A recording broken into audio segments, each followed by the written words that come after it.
All right. What is up, everybody? Let me make sure I'm unmuted. There we go.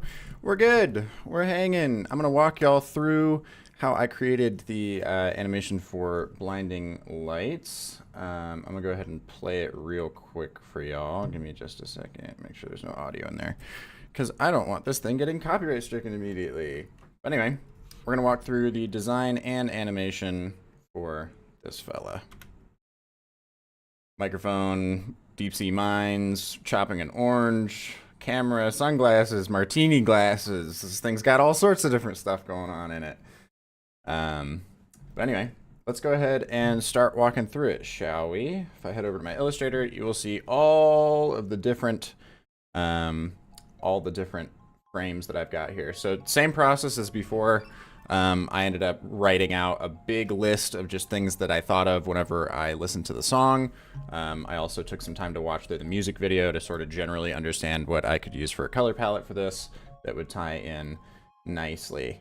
So anyway, you can see my motion scripts here, microphone backlit by stripes of red, flickers, sparkles on edges. So what I did for this little faux 3D microphone here, I'm gonna just pull him out.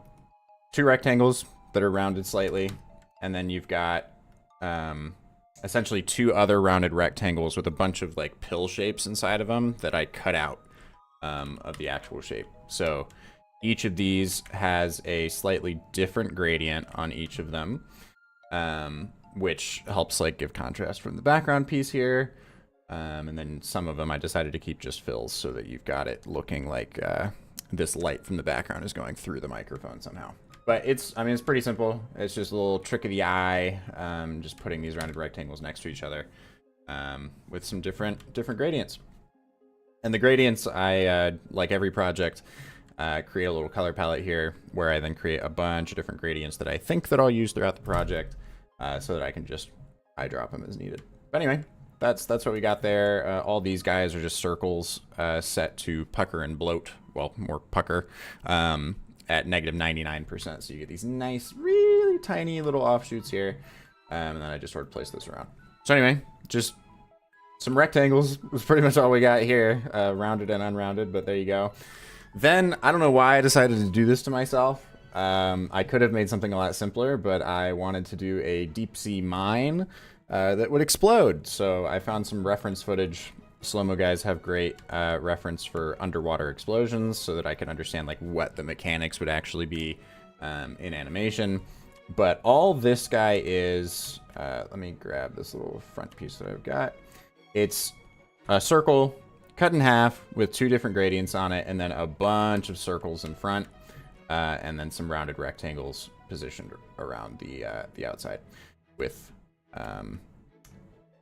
essentially I had two different styles inside of this video. There was this like entirely red world similar to this guy, and then there was this full color band, and so that helped me be able to have like this nice contrast of, let's do red light coming from down here so I can keep this all lit red, and then have blue up here so I can have this nice blue light, which just helped split the shape up a little bit more. Because if you look at actual undersea mines, they've got these little pieces that like stick out and you can see the 3D on them. And so I just wanted to make sure that I didn't have to make a bunch of actual 3D rods, so I just made some circles, which would have been the front of these guys anyway. Made it a lot easier. And then I just needed them to be able to catch the light. Anyway, that's all that this guy is. The chain is just a rounded rectangle, and then these like O shapes, which are just a square with a rounded rectangle cut out. And then you just place them over top of each other. Not too crazy. Since I took all the time on that shot, I ended up saying, hey, why don't I have the next shot be a lot easier? And I just copied the same microphone from the beginning, but made it yellow, and then wanted to do this like lunar eclipse thing. But anyway, that's where we are on that. What up, Vijay? Glad to see you. What's up, Vanessa? How you doing? How you doing? Are you fooding and networking? Good times HD, good to see ya. Rashab, good to see you too, man. It's been a hot sec. Nathan, appreciate you, man. Thanks so much. Noah, what are you doing in here, man? It's not my birthday. It's not my birthday. What are you talking about? Unless I'm turning 70 this year, so it's going to be a big one. Anyway, we've got a butcher's knife slicing an orange or some sort of fruit, so I said a blood orange because that matched the color palette a little bit better. This one, lots of trickery in animation, you shall see, but essentially I made this half circle, well, half sphere shape by, actually you can see it here. It is an ellipse on top of a half circle. And then I took this guy and masked it in here and sort of squished it down. So before going into animation, I knew that all I would need is just a circle that it would look like before it got cut. And then I would just cut, match cut to this shape existing at the time where the blade actually goes through. Now the blade itself, you can see a little like leaf on top of there, he's fun. The blade itself is just one shape with a bunch of gradients stacked on top of it. Of that same shape. So you've got the sort of base layer with this main gradient in there. Then you've got this like underglow one and then this top glow to get nice glints going off the knife here. And then just a little cutout circle shape because I wanted it to look like one of those proper butcher knives. But that's all that one was. I'm gonna move this back. There we go. Then for whatever reason, I decided to have a camera right afterwards. I just essentially created all these different pieces of the camera out of circles and or rectangles. I just wanted to give myself enough nice little micro animation moments. So you've got like the little red light that comes on before the flash pops up. And then when the photo is taken, you can see a little teeny tiny photo of the head of the Weeknd in there. I don't know where I put the image, but you'll see it in animation. Just like a little silhouette pops up in there for like 2 frames. Now, these guys, I think were probably my favorite shot out of the whole thing. Essentially, I just took this screenshot for reference to create these sunglasses here. Just some pen tool work to get the right curves on these guys. I created one lens, and then once I was happy with it, duplicated that over so I wouldn't have to make any more changes, and that way they would be exactly the same. And then I created this guy in between right after that. Then, in order to get them to match this angle that I wanted on them, I took these guys and I just used the perspective tool to go ahead and make them sit at an angle, and then I just drew some rectangles off of there and added the same gradient that I had on this guy to match the lighting. There you go. And then I just copied over some of the same sparkles that I had there. So that wasn't too bad. This, I wanted to have these like police lights that were like you'd rotate around and have like this spotlight pass over and over and over again to glint off the Martini in the middle. So in order to do that, I just left the center blank, and then to have it like rotating, I just created these rounded rectangles that were like stacked on top of each other, so that when I wanted to make them look like they were spinning, I would just mask this guy inside of this circle here so that it would look like the thing's rotating around without me having to do any 3D. And I did the same thing for the yellow one here. This guy, I wanted to have like light passing through this like ramp up to the sky, and then these little lines on the side sort of passing by, so it feels like a tunnel. So all I did was create this little like pen tooled shape here with a gradient going down. I think it's pretty similar to that gradient there. And then a straight rectangle with no perspective, as if it's like the end of this hallway. And then I had both gradients have the white part meet at the center, so it looked more like a horizon line. But I thought that shot looked pretty cool. A lot of people thought this looked like a sombrero, but it's supposed to be a UFO. I'm totally cool with a sombrero UFO as well. That's fine. But anyway, I thought it'd be cool since I made this. I really liked how the front-on view of these sunglasses looked, and I didn't end up using that here. I put them at an angle. So I took those same ones and just stuck them here, added a little ground plane. It's actually supposed to look like that. And then this UFO is, I think it's originally just a rectangle, but I grabbed like these bottom points and moved them up first, and then rounded these guys second, so that they'd be rounded a little bit less, and you get this kind of nice UFO bowl shape. And then this is just a half circle. Actually, technically, I'd guess it's a half rounded square, but anyway. Then I added these lines up top and on bottom to get some nice shines. I could do some glows and stuff with that. And then I added this gradient here in order to be able to show like energy moving up through this like UFO tractor beam thing. There you go on that one. I started losing a little bit of steam here. You can see how much simpler the shots get towards the end. But this one, there is a part of the song that says, when I feel your touch. And so I thought it'd be nice to have like this smaller hero object tap into this really large sphere and sort of like send color pulses through it to emphasize the touch moment. So that's what happened there.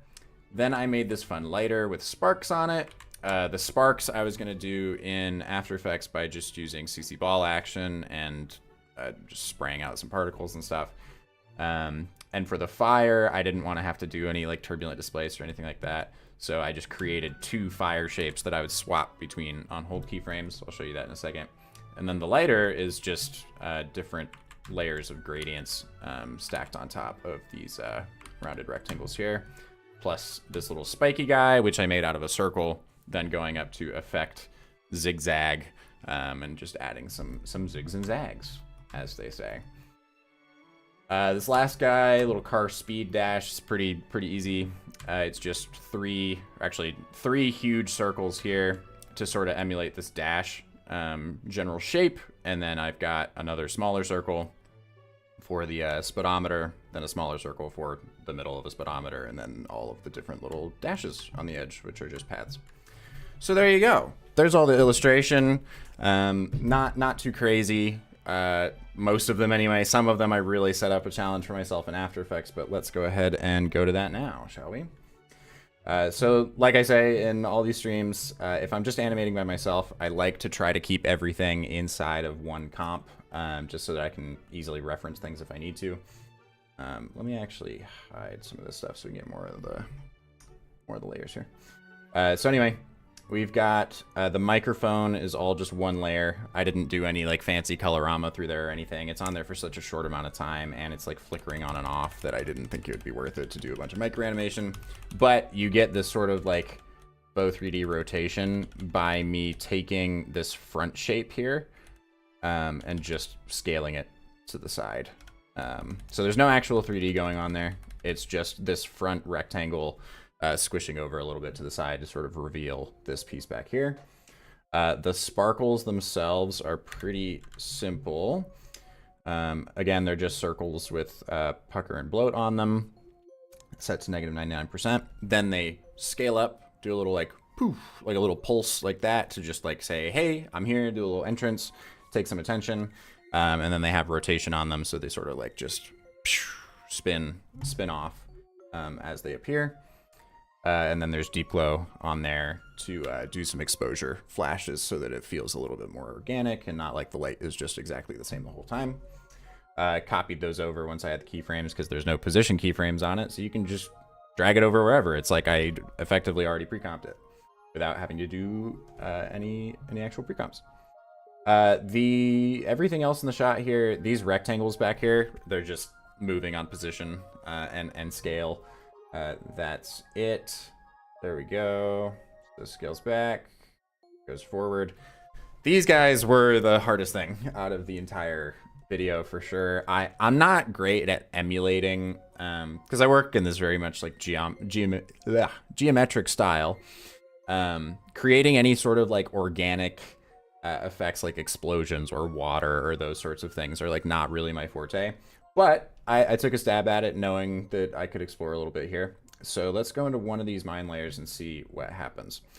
So you've got this initial bit where essentially you've just got this like red blinking light in the middle. I needed a way to really signify like, hey, this thing's gonna blow up. So I thought that, you know, red little blinking light on this guy would emphasize that a little bit better. Then I had the outside parts rotate. That's not how a mine actually works, I don't think, but it looked nice in the animation. So that happens for like a tiny amount of time, and then we just fully switch to the explosion. Now, if I go in the explosion here, you'll see we've just got our mine there, and then what happens is you've got explosion part 1, which is, if I take the deep glow off of it, here we go. It's just a circle that generally matches the same shape. But I added a bunch of deep glow so that you kind of get this like initial piece of the explosion. And if you remember our reference shots, like that's essentially what this is here. It just turns into a ball of light. Like there's no real detail here yet or anything like that.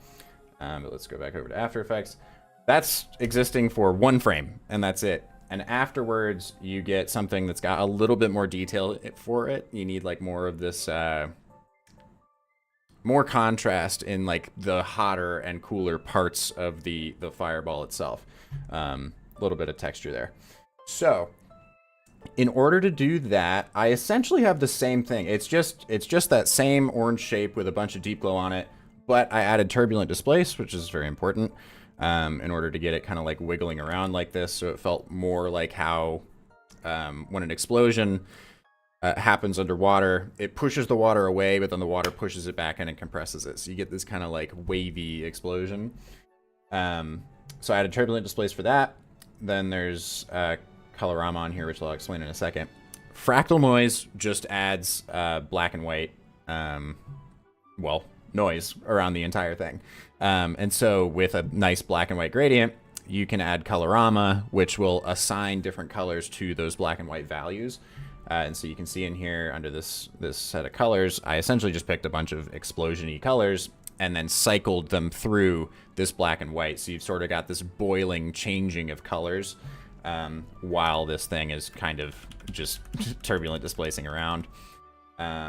And so over time, what I do is I decrease the deep glow over time. I change the colors a little bit until you get back down to this like blurred, just like blob of dust that's remaining here essentially underwater. Lots of blur to hide some of the kind of like gross parts of this process, but you can really see what the fractal noise and Colorama is doing here, mapping those colors to the black and white. If I were to make this look better in the future, I would make sure that the edge wasn't so defined. Like it feels kind of weird for an explosion to be this, like well tapered off on the edges. It'd make more sense to have it kind of like slowly, fade off on the edges and that sort of thing. But, I was pretty happy with how this turned out. So you watch it all together and you've got this boom explosion. Now, I didn't have a whole lot of time for this scene, so if I go back in here, let's see. If I go back in here, I wasn't super happy with how the explosion turned out on its own, so I knew I wasn't going to be able to just get away with having just one mine.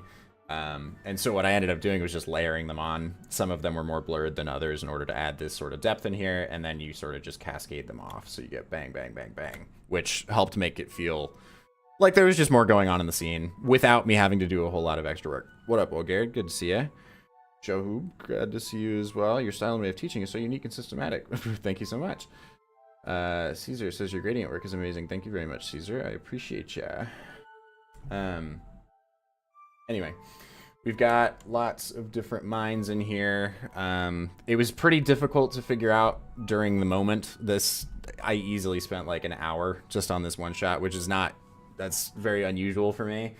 But I ended up liking how it turned out, and I think a lot of people liked that shot. So there you go. Then this is essentially the same microphone animation we had at the beginning, except now it's masked inside of these the center circle, and it just changes colors to flash at the beginning. And then these circles here sort of just like flash on beat. It's a very, very simple scene, but it's just like a nice little texture, especially after so much happening here. Then we've got our little orange guy here, which just has all sorts of trickery to it. So, like I said in the design portion, we've got our full orange, and then we're just gonna like swap it out with our chopped shape here. So I'll show you exactly how that happens. You've got original orange here for 1, 2, 3 frames, and that's it. And I actually, this leaf here, I just hide it to make it seem like it's behind the, excuse me, behind the knife. But it's actually just opacity 0 at this point.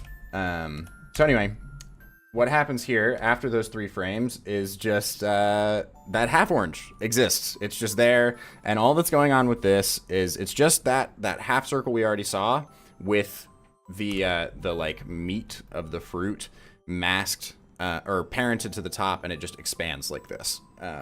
So you've got this nice, like, it's so simple. Like, it's just a couple shapes. But I just stopped the original orange layer there and just changed the orange half here. And it happens so fast that it just feels like what you would expect it to. Now to jazz it up a little bit, make it look a little bit more interesting, I had the knife like really clunk down into the ground plane here and then send the orange up to have to do a little bounce, and the orange rotates on that bottom portion, so it makes it feel a little bit more 3D, while it's still just a half circle with an ellipse on top that's going like this. But I really liked this shot. It's crazy. It's such a pretty scene, and it's only here for like half a second. I don't know why I tried to stick so much in there, but I really liked it quite a lot. Sparkles are just the same ones that were in the previous shots. I just copied them over and parented them. Then you've got our little camera guy here. I imported like all the different parts of the camera so I could have them populate individually. You'll see that like the flash pops up, our little red light, which is the same one from the mine. Repurposing stuff is so helpful when I'm trying to animate these quickly. Because it doesn't feel like it's the exact same thing from that mine shot, but I just copied it over and scaled it up.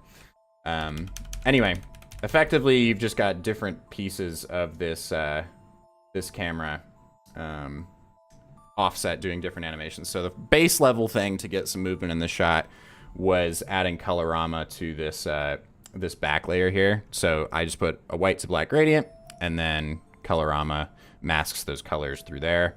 By changing the input or the phase shift on input phase. So that just adds a nice little like base level of animation here. Then in order to signal that the camera is going to take its shot, we have this thing flash.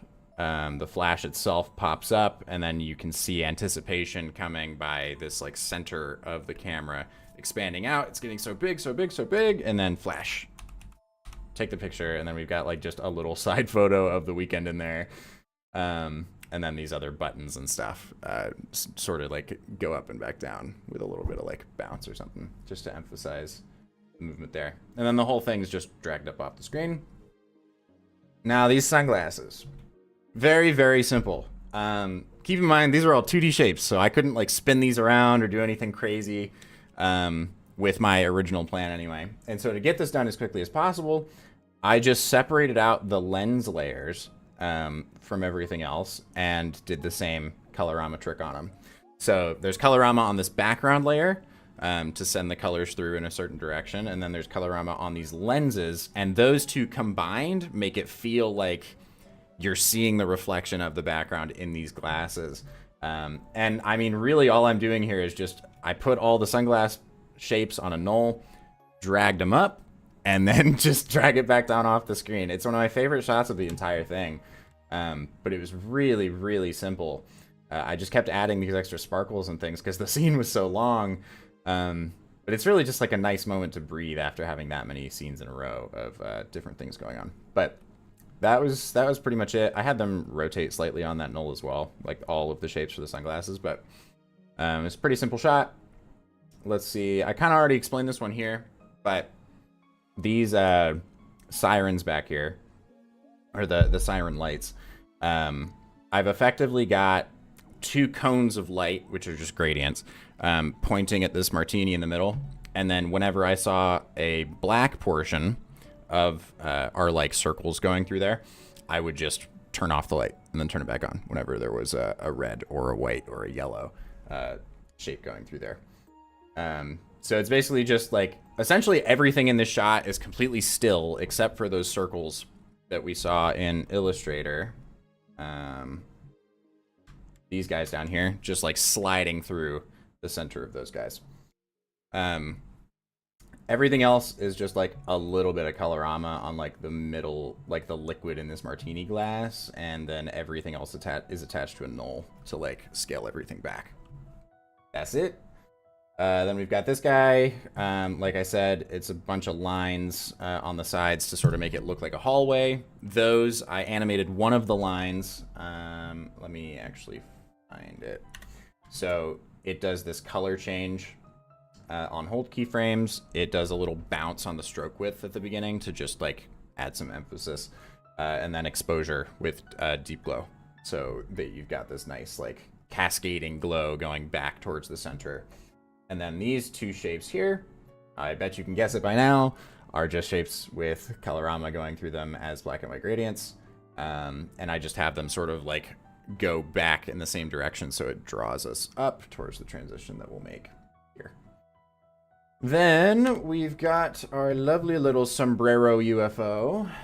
In order to make it look like the UFO is spinning, I added that white line that you saw in Illustrator. I dashed it, or I added dashes in After Effects so that I could offset the dash position, which would make it look as though it was spinning, and you've got those little like pieces of light rotating around it. Now, the sunglasses, same thing. They've just got some colorama on the lenses, no big deal.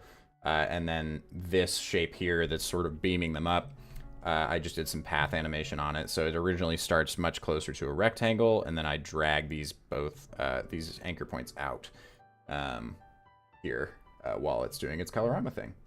And it's just that simple. You can really see the dots moving here. And that's just changing the offset of the dashes there. Then our sunglasses get sucked up in there. You've got our little touch moment. So like I said, it is this ball hits this much larger object here and then sends us this pulse of color through it. You've got this nice like sharp sparkle happening in between the two of them, just to really make the impact feel a little bit more interesting. And then we just slide all that off to the right. Our lighter, I love this shot. It's so fun. So this is built, like I showed you, with these rounded rectangles. There's a base one that's got just like the side reflections, and then there's another one over top, which I use to sort of add anticipation, to be like, hey, this lighter's about to get lit, you know? So you see this bright part down here, and I slowly move the gradient up until then you light it there. And then making this feel more like an actual lighter was just adding an anchor point here for this rounded rectangle that just, you do rotation and it'll rotate around that point to make the lid feel like it's sort of moving in the air. But anyway, then those two fire shapes that I showed you are just swapping out on hold keyframes here so that it looks more like you've got this flame sort of dancing around. The sparkles, this little like glitter, is pretty similar to what I did for Borderline. It's CC ball action with colorama and then some deep glow. So that same black to white gradient and then mapping colors to it thing is happening here. If I take off CC ball action, you can see it's just a black to white gradient. I turn on the colorama, you can see how it's mapping those colors. And when I do CC ball action, because I've got some of the black color in that gradient, it like naturally sort of fades the sparkles in and out of the background in a more organic way. And then I've got deep glow over top to make it feel more like glitter. But I really, really liked that shot. It was super fun. Nice little moment of impact there. Adding the flash frame for just like 3 frames or something. Feels really, really, really nice. All right. Then we've got our speedometer here. This one isn't too crazy. I didn't have a whole lot I wanted to animate in this because it's such a short scene to get back to the beginning. The main thing was just going to be this, what would you even call that? Handle, I guess, on the speedometer itself. So what I did with that, it's a line that is parented to this circle that just rotates. So it goes like, like you'd see in a car that's starting to redline and that sort of stuff.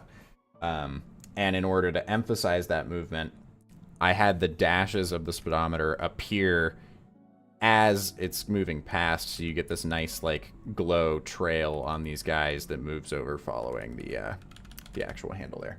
And then a little sparkle on the end of it with a little bit of linear motion colorama on this guy just to have a little extra baseline movement. And that's it. That's everything. Those are all the different shots. Not a problem. It's honestly, going back through these farther after I've finished them makes them feel a lot easier for me. Because during the moment, there was just a lot of stuff that I just didn't understand and was really trying to troubleshoot. But I'm pretty happy with how efficient, actually, the layer stack was on these. But anyway, I pre-comp everything afterwards, and I add on my like base level deep glow, some nice shines. And the most important thing for me now is using compound blur to add depth to these things. And you can see that here. Go back and look at the last couple streams to be able to see the compound blur and how it works. But essentially, it's just like making a shape layer with some white shapes that are blurred, and then you're able to mask blur inside of those shapes specifically. So I can make things like this is partially blurred here, which makes it look as if there's more depth going on than there actually is, which is really nice, since a lot of the stuff I make is just 2D shapes. So it helps make it feel a little bit more textured. What is going on in the chat? Nathan says, how long did it take from start to finish? I think this one was around 6.5, 7 hours, including boards and animation. I think this one took me probably like 2 hours to board and 4.5, 5 hours to animate. So not too bad. I think Borderline took around 6, so this one definitely took a little bit longer. But I try and do these all in one session so that I don't have to come back to the project file again and just like keep feeling my perfectionism eat away at the project. It just lets me sort of let it go and just post it. Vijay says, how do you create those color palettes in Illustrator? Let me show you. So I just have this template that we've used for a really long time. We built it out for one of the loops or something forever ago. So essentially what I do is just try and, for whatever project we're going to make, I try and come up with 1, 2, 3, 4, 5, 6 colors, and then our black and our white we're going to use. And then you can, essentially there's a feature in Illustrator called Recolor Artwork, where I can then like select all of these shapes here, and then just swap the colors out with my new colors. And so it'll keep all these nice gradients, but with those updated colors. So I never have to worry about like mashing colors up together that wouldn't work very nicely in these gradients.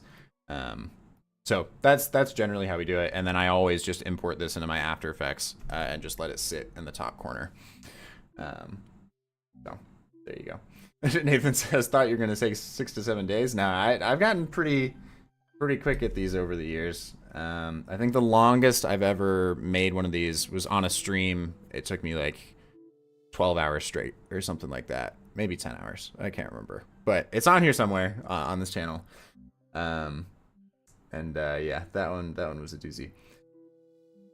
Eduardo says, I like the way you kiss me next. That one's already out, actually. We probably did that a month and a half, 2 months ago. If you just look on my Instagram, link in the description, it should be on there. It's one with lips in the thumbnail. Vijay says, those black and white colors are not 100% white and black. Yeah, no, I try and always use an off-white and an off-black. It just makes things look so much better, in my opinion. Like, if I open up Midnight City again, for example, if I had full black in this background, you're missing so much color in there. Like, it just, you don't really have to rely on glow as much if you have a nice off black or off white that already matches your color palette, because it kind of will feel like there's this fog almost in the scene, compared to the contrast that you've got with like a full black. I mean, just look at that. Like, full black is there, and we're back. Like, it's kind of a subtle difference, but when you see it across a whole bunch of frames, it's really clear. Especially in something like a Borderline, for example. Let me open that one back up. Here we go. Like, I didn't, my black here was this dark brown, but like these look way stranger if I make it a full black. Like, that just doesn't feel as well integrated into the scene, you know? Same with this guy. If I just make it a full, like, that just doesn't feel as interesting. So I love using off-white and off-black. It feels nice. Alive to stuff. I challenge thee to do a music animation to a Taylor Swift song. I know it's not fast on beat, but they have meaningful lyrics. So I wanted to see how you would take it as a challenge. Pretty please. It could be good. I know Vanessa would love that. Vanessa on our team loves Taylor Swift. We've thought about it. It's just trying to find one like you said, with the beat that can work, you know, because ultimately we do post these for socials, and typically if they're not between like 90 BPM and 120 BPM, they just don't do as well. But It could be interesting. Let's see. Asan says, "Hi, Austin. Love to see you on stream. One thing I wanted to ask: did you study illustration and lighting? Did you get a better understanding of lighting for fake 3D, or did you just make a lot of these?" I never studied any of that stuff formally. It's just one of those things where like you look at a lot of work over the years, and I can just tell if it doesn't look right, you know. There's a lot of people, I mean, there's a lot of people who just don't use gradients as lighting to begin with. It's more of just like an element to add colors somewhere. But I've always thought of them as just my way of adding lighting without having to use a 3D software. So typically it's just like a gut feeling at this point of like, this lighting isn't feeling quite right yet. But no courses or anything like that for me. Vijay says, and some of your old live streams are unavailable. Was there any copyright issue or something else? Some of those probably had copyright problems on them, but a lot of those should still be readily available. But I'll look into that just to make sure. Caesar says, do you have a dedicated video on how to use Colorama? I don't, but I think Will does. Let me put his handle, actually a link to his Instagram in the chat. Visuals by Wolru. He does all sorts of After Effects tutorials and things, and he's a lovely member of the review team. I think he has one for Colorama. If he doesn't, Noah probably does. But anyway, that's probably gonna do it for me today. Thanks for hanging, y'all. I'll be sure to catch y'all with another one real soon. I gotta figure out which loop I'm gonna break down next. Let me know if there's any particular one out of the ones we've been making on Instagram that you want to see some behind the scenes on, and